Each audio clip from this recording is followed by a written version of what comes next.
second class. This is our chapter number 10, political formations in the 18th century. किस तरीके से political formation थी वो 18th सेंचुरी में हुई and video number 2 of this lesson.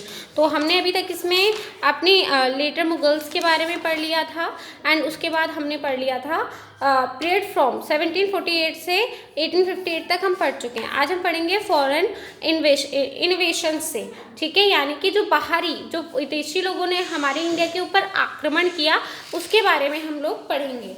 With the mighty Mughal empire torn into bits and pieces during the 18th century.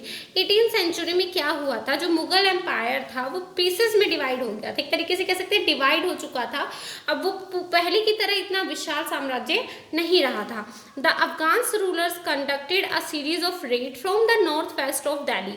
Afghans rulers जो थे उन्होंने क्या किया, नॉर्थ वेस्ट ऑफ दिल्ली की यहाँ से रेड्स करना शुरू किया, लूटपाट मचा दी थी. Looting and plundering people and temples, उन्होंने लूटपाट किया एंड पीपल्स को लूटा, टेम्पल को लूटा. This further destroyed the Mughal empire. बाकी का जो मुगल एम्पायर अब बचा हुआ था, थोड़ा बहुत जो बचा था, इसकी वजह से वो भी डिस्ट्रॉय हो गया. And it was during one of these raids in 1739 when Nadir Shah, a powerful Persian general, looted Delhi and took away the Kohinoor diamond and the fabulous peacock throne of Shah Jahan to Afghanistan. और ये 1739 के दौरान हुआ जब नादिर शाह जो था एक powerful Persian general था जिसने हमारी दिल्ली को लूटा और यहाँ से ये कोहिनूर डायमंड जो था उसे एंड जो बहुत ही फैबुलस पीकॉक थ्रोन था उसे कोहिनूर डायमंड और फैबुलस पीकॉक थ्रोन को ये अफगानिस्तान ले गया. The Afghan ruler Nadir Shah was assassinated in 1747. उसके बाद जो ये था अफगान रूलर यानी कि नादिर शाह जो कोहिनूर को अफगानिस्तान ले गया, इसकी जो डेथ हो गई थी 1747 में, इसकी किसी ने हत्या कर दी थी.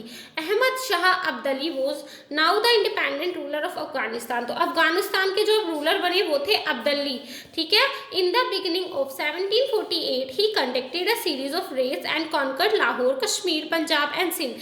शुरू में इन्होंने क्या किया, जब ये बन गए अब्दली वहाँ अफगानिस्तान के इंडिपेंडेंट रूलर बने, उसके बाद 1748 में इन्होंने लाहौर, कश्मीर, पंजाब, सिंध यहाँ को कॉन्कर किया, यहाँ पे लूटपाट की और इसके वो कॉन्कर कर लिया, इसको जीत लिया. He also plundered Delhi and Mathura. इन्होंने भी दिल्ली और मथुरा को लूटा एंड या कह सकते हैं यहाँ से स्टील किया. तो at this time Marathas too were emerging powerful in north India. इसी समय क्या हो रहा था, मराठा भी जो थे वो नॉर्थ इंडिया की तरफ जो थे उभर रहे थे, हम कह सकते हैं पावरफुल एक शक्ति बन रहे थे.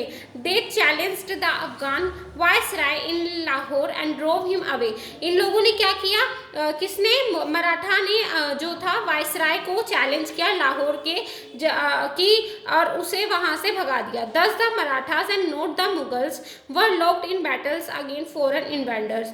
ना ही मराठास ने और ना ही मुगल्स ने जो है इन्वेंडर्स के खिलाफ जो थी बैटल किया. The Afghans the second battle was fought at the famous battle ground eight Panipat. दूसरा जो बैटल हुआ फेमस बैटल ग्राउंड कह सकते हैं हम, पानीपत में हुआ था 1761 में. The Marathas were defeated and completely rooted. इसमें क्या हुआ था 1761 में, जब पहले इन्होंने 1761 से पहले जो भी बैटल किए इन्होंने उसमें ये जीत गए थे, लेकिन 1761 में जब इनका दोबारा से सेकेंड जो था बैटल हुआ उसमें जो मराठा थे वो हार गए थे, ठीक है. और पानीपत की ये लड़ाई हुई थी, battle of Panipat, and the Marathas were defeated and completely rooted. इसमें ये बुरी तरीके से हार गए थे एंड एक तरीके से कह सकते हैं इनका नामो निशान नहीं बचा. And the Sikh of Punjab however later put up a several resistance to the Afghans and they could not consolidate their possessions in India. तो बाद में जो सिख थे पंजाब के उन्होंने इसका जो था विरोध किया, लेकिन वो जो अपनी कब्जे में उस चीज को, अपनी संपत्ति को नहीं बचा सकते, कह सकते हैं वो चीज़ों को कौन वापस नहीं कर पाए थे, ठीक है. जब पानीपत का बैटल हुआ पंजाबियों में जो थे सिख वगैरह, इन लोगों में बहुत ज़्यादा गुस्सा आया पानीपत की लड़ाई में क्योंकि बहुत लोग मारे गए थे. उसके बाद इनको जब गुस्सा आया तो उसके बाद इन लोगों ने दोबारा से इस चीज़ का विरोध किया, लेकिन ये जो पंजाब अपनी जो चीज़ें थे, अपनी जो संपत्ति थी, अपने लोगों को ये नहीं बचा पाए थे और ना ही दोबारा जीत पाए थे. इंडिपेंडेंट किंगडम, अब देखो जब ये लड़ाई हो गई उसके बाद काफ़ी सारे इंडिपेंडेंट किंगडम हुए.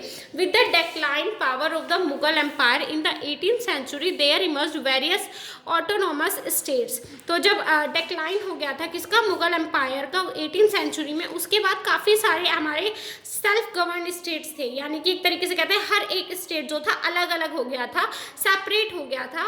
And major regional powers arose in Bengal under Murshid Quli Khan, और जो हम कह सकते हैं मेजर रीजनल पावर्स थी वो अरोज हुई, वो उत्पन्न हुई बंगाल में, अंडर किसके, बंगाल के अंदर हुई थी मुर्शिद कुली खान के अंतर्गत, in Awadh under Saadat Khan Burhan ul Mulk, in Hyderabad under Nizam ul Mulk Asaf Jah, in Carnatic under Saadatullah Khan, in Mysore under Haider Ali the Jats and the Churaman and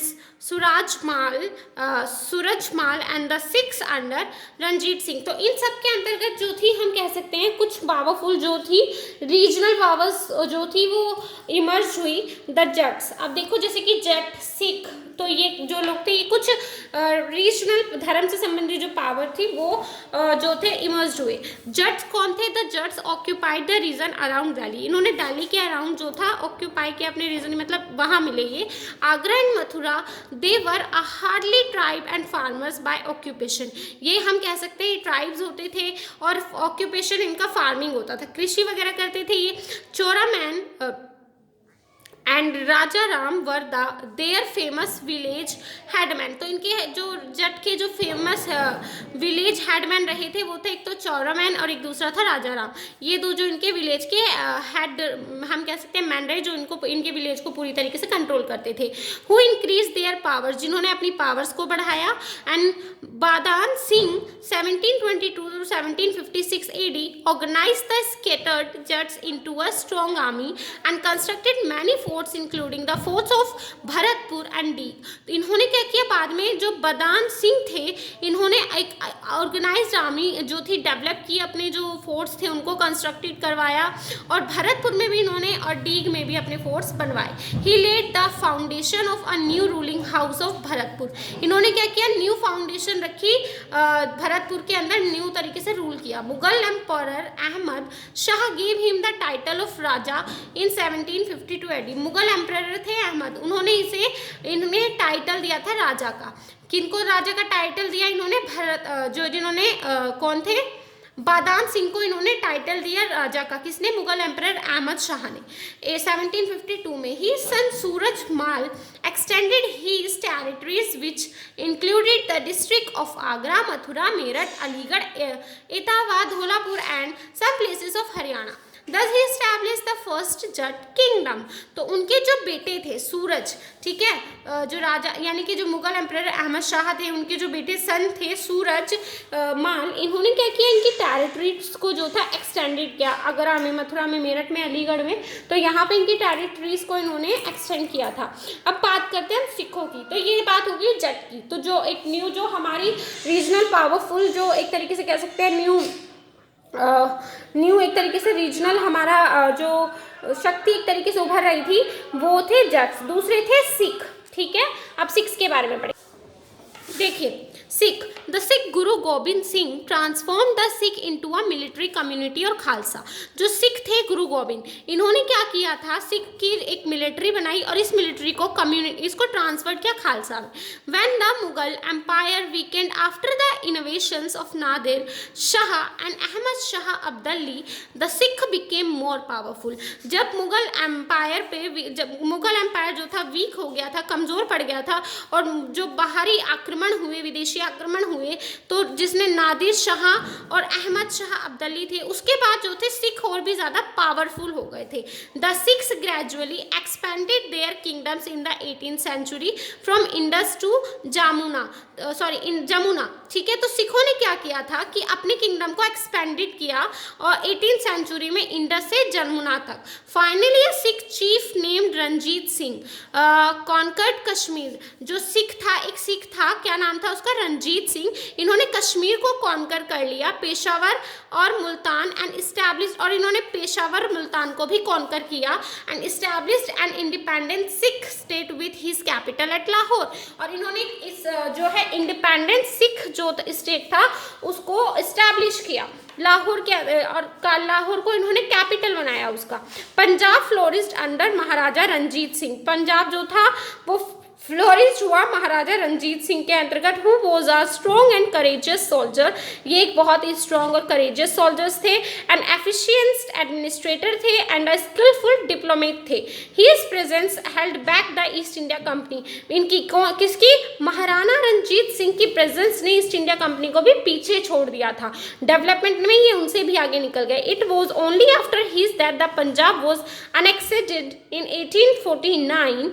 Ranjit Singh built up a powerful, disciplined and well-equipped army with the help of European instructors. तो क्या हुआ था कि उनकी डेथ के बाद, it was only after his death, किसकी, महाराजा रंजीत सिंह की डेथ के बाद जो हुआ, जो 1849 में रंजीत सिंह, उनकी डेथ के बाद क्या हुआ कि जो पंजाब था उसको 1849 में जोड़ लिया गया, क्योंकि पहले इन्होंने लाहौर तक जो था अपना इनका शासन था, बाद में इन्होंने पंजाब को भी जोड़ लिया। तो रंजीत सिंह ने पहले मरने से पहले उनके रंजीत सिंह ने पावरफुल, डिसिप्लिन और वेल इक्विप्ड आर्मी बनाई थी, किसकी हेल्प से, यूरोपियन इंस्ट्रक्टर्स के हेल्प से। ठीक है, तो हम कह सकते हैं महाराजा रंजीत सिंह एक बहुत ही इंपॉर्टेंट पार्ट रहे पंजाब के लिए, या पंजाब पंजाब के लिए रहे। नाउ अवध के बारे में पढ़ेंगे। The founder of the kingdom of Awadh वो सादत खान, तो जो फाउंडर रहे अवध के वो थे सादत खान। ठीक है, इन्होंने जो है एक तरीके से कह सकते हैं अवध किंगडम की नींव रखी। He was appointed first governor of Agra and then Awadh. पहले ये फर्स्ट गवर्नर ऑफ आगरा के जो फर्स्ट गवर्नर चुने गए, उसके बाद अवध के चुने गए। ही वॉज वाइजर रूलर, ये एक बहुत ही बुद्धिमान रूलर रहे। ही carried out a revenue settlement in 1723, इन्होंने 1723 में रिवेन्यू सेटलमेंट किया था। ठीक है, which protected the interest of the riots, ryots, जो कि क्या करता था, मतलब इस रिवेन्यू सेटलमेंट जो था ये प्रोटेक्ट करता था इंटरेस्ट्स को, किसके, रैयत के। ही एक्सटेंडेड अवध्स जो जुडिशियंस ओवर बनारस, इन्होंने अवध में कानूनी अधिकार लागू किए, बनारस के, गाजीपुर के, जौनपुर एंड चौनार के। In the battle of Karnal he was taken prisoner by Nadir Shah, Karnal का जब बैटल हुआ था तो इन्हें प्रिजन कर लिया गया था, इन्हें कैदी बना दिया गया था नादिर शाह के द्वारा। He committed suicide to save himself from dishonour, तो इन्होंने कोशिश की खुद को मारने की ताकि ये समाज में होने वाली बदनामी से बच सके। किसने, जो सादत खान थे। Saadat Khan's nephew and son in law Safdarjung became the next governor of Awadh, जो इनके नेफ्यू थे सफदरजंग एंड जो थे ये अवध के नेक्स्ट गवर्नर बने। He became the wazir of emperor Ahmad Shah, और ये जो थे वाजिर भी बने Ahmad Shah. He became the wazir of emperor Ahmad Shah के वाजिर बने इन अप्रैल 1752। Safdarjung entered into a agreement with the Marathas against Ahmad Shah Abdali. तो सफदरजंग ने क्या किया, 1752 में एक अग्रीमेंट में इन्होंने बना किया, किसके साथ, अगेंस्ट क्या था, मराठास के अगेंस्ट क्या था। ठीक है, अहमद और शाह और अब्दाली, इनके अगेंस्ट इन्होंने सफदरजंग ने एक अग्रीमेंट किया था। In return the Marathas were to be paid 50 lakh rupees granted the chauths of Punjab, Sindh and Doab in addition to subedari of Ajmer and Agra. तो इन्होंने क्या किया अग्रीमेंट में बोला गया कि मराठा जो है इन्हें 50 लाख रुपीस वापस देंगे, जो बिकॉज ऑफ चौथ, पंजाब, सिंध, दोआब, इनके ये जो सूबेदारी है अजमेर और आगरा की, इसके बदले में। आफ्टर सफदरजंग्स डेथ इन 1754, जब सफदरजंग की डेथ हो गई 1754 में, ही सन सिराजुद्दौला, ठीक है, ये सहूजा दौला लिखा हुआ है लेकिन यहाँ पे सिराजुद्दौला होगा, एंड बिकेम सूबेदार ऑफ अवध। तो ये जो थे सिराजुद्दौला, यानी कि जो आपका सुहाजा उद्दौला लिखा हुआ है, ये अवध के जो थे सूबेदार बने। In 1762 he became wazir of emperor Shah Alam second, और 1762 में वो वाजिर बन गए थे एम्परर शाह आलम सेकंड के। He entered into an alliance with the Nawab of Bengal, तो एक अलायंस में एंटर किया इन्होंने नवाब, बंगाल के नवाब के साथ, Mir Kasim, as well as with emperor Shah Alam second. तो ये मीर कासिम भी जो था एम्परर शाह आलम सेकंड का कह सकते हैं हम वाजी रहे against the company, he suffering a crushing defeat in battle of Buxar. तो मीर कासिम के साथ कंपनी का बैटल हुआ था, किसके, जिसे बैटल ऑफ बक्सर कहा गया, जिसे 1764 में किया गया था। By the treaty of Allahabad 1764, एक ट्रीटी हुई थी, संधि हुई थी। तो 1764 में all the territories excepting Kora and Allahabad were restored to him. By this treaty the Nawab of Awadh became a सूबे subordinate ally of company. इस ट्रीटी के अकॉर्डिंग क्या था कि जो नवाब थे अवध के वो सब ऑर्डिनेट हो गए थे कंपनी के, यानी कि कंपनी के अंडर ही वो वर्क करेंगे। तो इस अलायंस के अकॉर्डिंग ये हुआ था। नेक्स्ट टॉपिक है हमारा बंगाल। अब बंगाल के बारे में हम अपने नेक्स्ट चैप्टर से कंटिन्यू करेंगे, या नेक्स्ट वीडियो नंबर 3 में हम बंगाल के बारे में पढ़ेंगे। आप इसको एक बार अच्छे से रीड कर लेना, वीडियो नंबर 2 को, जो हमने वीडियो नंबर 2 में पढ़ा उसको अच्छे से रीड करना।